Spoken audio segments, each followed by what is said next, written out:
Another important aspect of the books of J.R.R. Tolkien is the attention paid to weaponry and armor. The game designers felt it was important to recreate that same degree of attention when creating the weapons used in the game. Another huge part of the assets that we have to create for the game is equipment. You know, one of the really exciting things to players is to differentiate themselves from other players, right? What makes me unique in the world is what makes it fun for me, to distinguish myself from everybody else.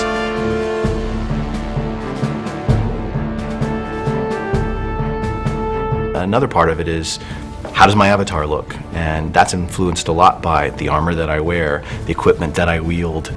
And so there's a prideful aesthetic version to all the equipment that I acquire, as well as what's going to make me stronger and cooler.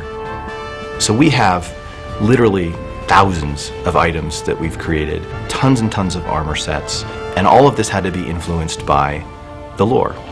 You know, there's different classes of armor, not just in terms of gameplay, but also in terms of aesthetics. That there is armor that exists in Middle-earth that is old, Western-esque armor that was built in the Second Age, where men were better craftsmen than they are now. But, you know, that is fancy stuff that you might have gotten a hold of because you found it, not because someone's actually building it for you. So it's slightly older looking.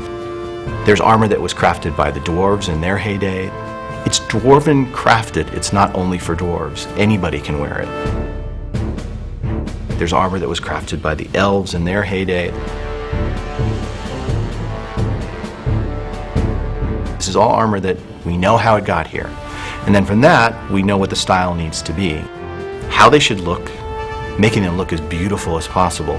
And then adding on top of that, how do we make them as variable as possible? So we work some technology into it so that we can actually dye certain portions of the armor, different colors, to give it variety, to give it more interest. I've designed a lot of different armors and clothing that will definitely allow a character to feel very individual in the game and feel very distinct and separate in design and feeling from all the other characters that they come in contact with.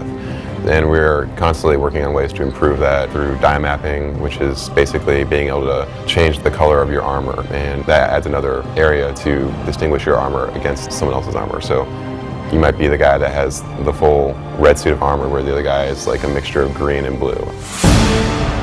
We have a wide variety of weapons that we allow players to use in Lord of the Rings Online. Of course, we try to use as many examples from the books as we can, so we have a variety of weapons that were present in medieval Northern Europe, which was the inspiration for a lot of Tolkien's work. So you see a lot of swords, one- and two-handed axes, which of course are favored of the dwarves. Bows play a significant part in Tolkien's mythology.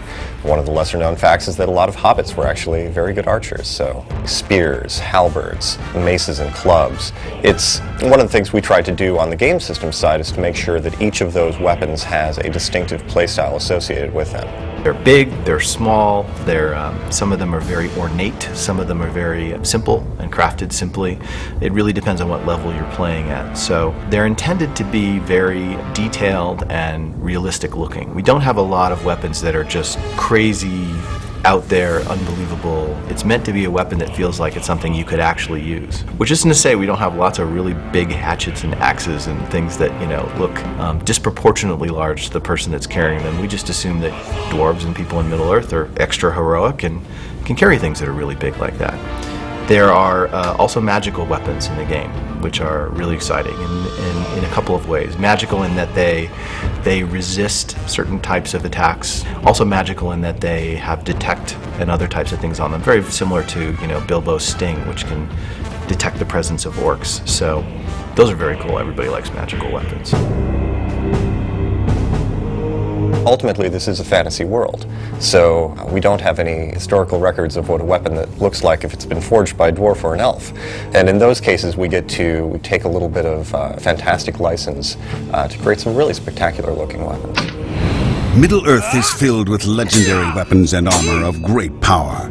The heroes of the Lord of the Rings Online will have the chance to wield those that are the equal of Glomdring, Anduril, and Sting.